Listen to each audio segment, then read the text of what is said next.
बिस्मिल्लाहिर्रहमानिर्रहीम। अस्सलामुअलैकुम वरहमतुल्लाहि वबरकातुहू। लाखों करोड़ों दुरूद सलाम नबी करीम सल्लल्लाहु अलैहि वसल्लम पर और आपकी आल पर। आज बेटा हमारा टॉपिक है derivation of properties of geometric mean. हमने ज्योमेट्रिक मीन की प्रॉपर्टीज़ को ड्राइव करना है। तो पहली प्रॉपर्टी है geometric mean of a constant is constant itself, कि अगर आप किसी कांस्टेंट का ज्योमेट्रिक मीन लेते हैं तो उसका आंसर उसी कांस्टेंट के इक्वल आता है। If x i is equal to a, कि आपके वेरिएबल में तमाम वैल्यूज़ ए के इक्वल हैं, तो फिर इसका जो ज्योमेट्रिक मीन होगा वो भी ए के ही इक्वल है। X I is equal to A mean के एक्स वन भी ए है, एक्स टू भी ए है, एक्स थ्री भी A and so on, X N भी ए, कि एक्स की जितनी वैल्यूज़ हैं वो सारी ए के ही बराबर हैं। तो बाय डेफिनेशन ये हमारे पास ज्योमेट्रिक मीन का फार्मूला है। यहाँ पर एक्स वन की जगह भी ए लिखा, एक्स टू की जगह भी and so on, X N की जगह भी ए, पावर 1/n। ये ए जो है ये सारे बेसिस बराबर हैं, तो इनकी पावर 1 + 1 + 1 ये सारे इसमें आते हैं। यानी अगर बेसिस बराबर हों तो इनकी पावर को प्लस किया जा सकता है। तो ये 1 + 1 + 1 जो है ये n होगा, ये n इस बाहर वाले n से कट के आंसर a रह जाएगा। दूसरी प्रॉपर्टी है कि अगर आपने वेरिएबल को किसी कांस्टेंट से ज़रब दी है तो फिर जो रिलेशनशिप है ज्योमेट्रिक मीन का वो ये होगा कि आपको उस वेरिएबल के ज्योमेट्रिक मीन को भी उसी कांस्टेंट से ज़रब देनी है, तो आंसर आपके वेरीफाई होंगे। अब यहाँ पर देखें कि y is equal to AXI, कि आपके पास जो x है उसे आपने a से ज़रब दी, y1 AX1, y2 AX2 and so on, yn AXn। यहाँ पर बाय डेफिनेशन आपके पास ये ज्योमेट्रिक मीन ऑफ y का फार्मूला है। यहाँ पर आप y की जगह पर कीमत रखें। y की जगह पर पहली कीमत है AX1, फिर दूसरी कीमत है AX2, फिर तीसरी आखिरी कीमत है AXn। ये मैंने सारी कीमतें यहाँ पर रख दी, पावर 1/n। अब ये जितने a हैं, a ये सारे आपस में मल्टीप्लाई हो रहे हैं। तो जितने a हैं जब ये मल्टीप्लाई हो रहे हैं तो इनके बेसिस बराबर हैं, तो इनकी पावर प्लस हो जाएगी और प्लस हो के 1 + 1 + 1 की फॉर्म में लिखा जाएगा। तो वो 1 + 1 + 1 जो है ये n होगा।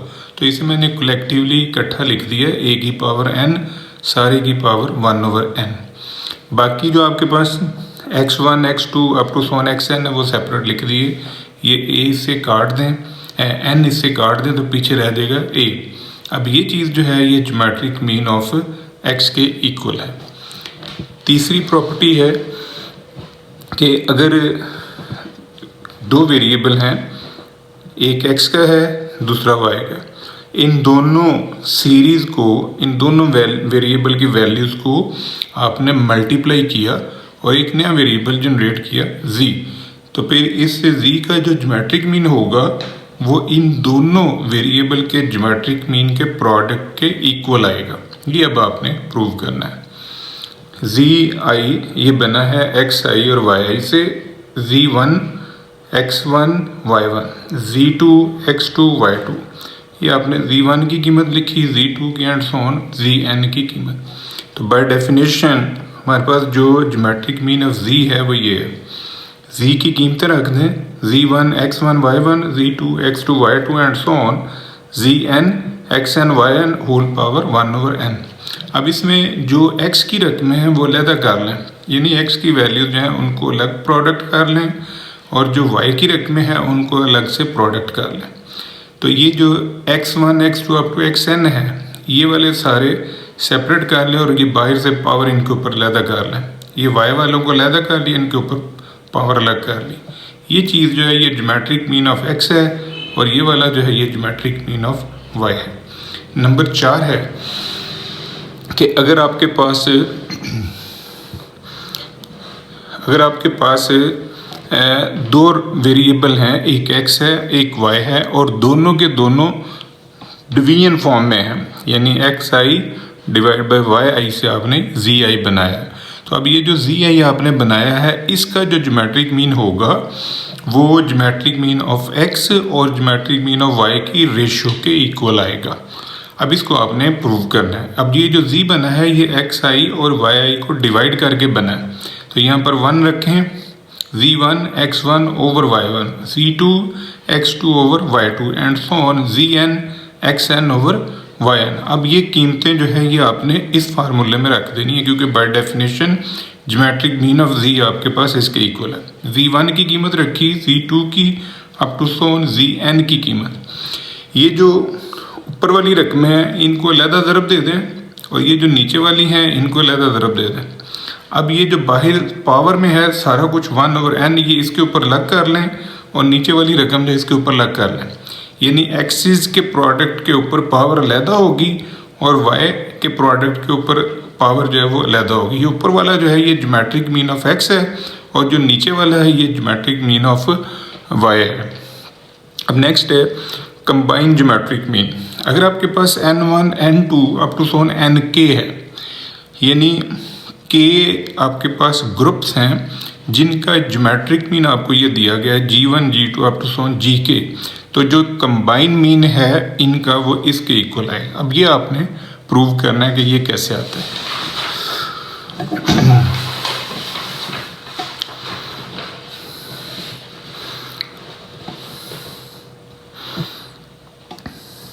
ये G, drive the combined geometric mean if g1 g2 g3 up to so on gk are the geometric mean of groups n1 n2 n3 up to so on nk, then combined geometric mean is defined as। अब by definition हमारे पास जो combined mean का formula है वो ये है g1 की power n1, g2 की power n2 and so on gk की पावर nk, सारे की होल पावर 1 ओवर n। ये जो n है ये तमाम ग्रुप्स की वैल्यूज़ को प्लस करके बना है, यानी n1 plus n2 plus n3 up to so on nk, इन सब को प्लस किया तो ये n आया।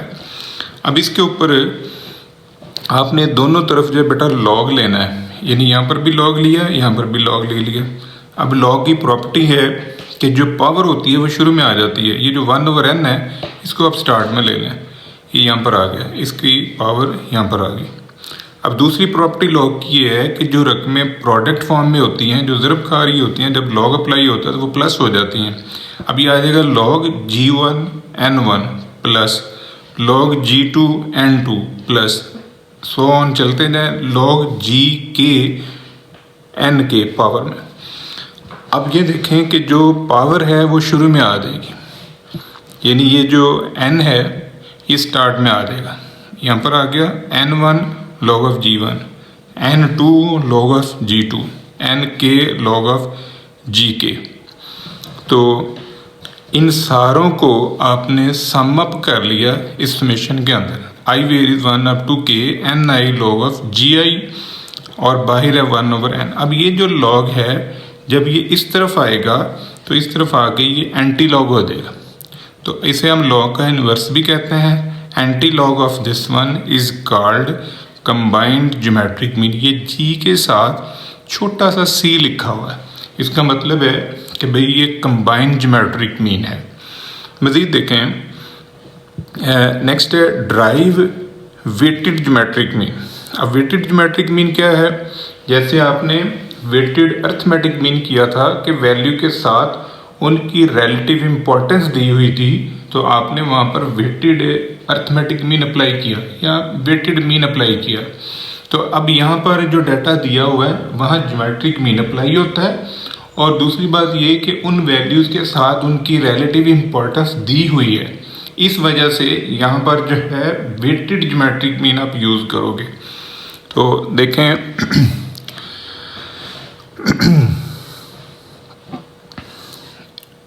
if x1 x2 up to so on xn having weights w1 w2 up to so on wn, then weighted geometric mean is defined as। ये आपके पास weighted geometric mean का फार्मूला है। अब सेम आपने इसका लॉग लेना है, लॉग लेके जैसे आपने ये ऊपर वाला पार्ट सॉल्व किया है सेम एज इट इज़ आपने इसको सॉल्व करना, तो ये फॉर्म आपके पास आ जाएगी। ये वेटेड ज्योमेट्रिक मीन का फार्मूला होगा। अब बेटा करना क्या है, ऊपर वाले क्वेश्चन के अंदर g और n है, आपने g की जगह पर x लिख देना है और एन की जगह पर डब्ल्यू लिख देना है, इतना ही फ़र्क है। सारा formula as it is prove होता होता एंड फॉर्म आपके पास याद है। तो ये था बेटा हमारा topic properties of geometric mean की डेरिवेशन का। दुआ में याद रखिएगा। इंशाल्लाह अगली वीडियो के साथ फिर हाजिर होंगे। फ़ी अमान अल्लाह।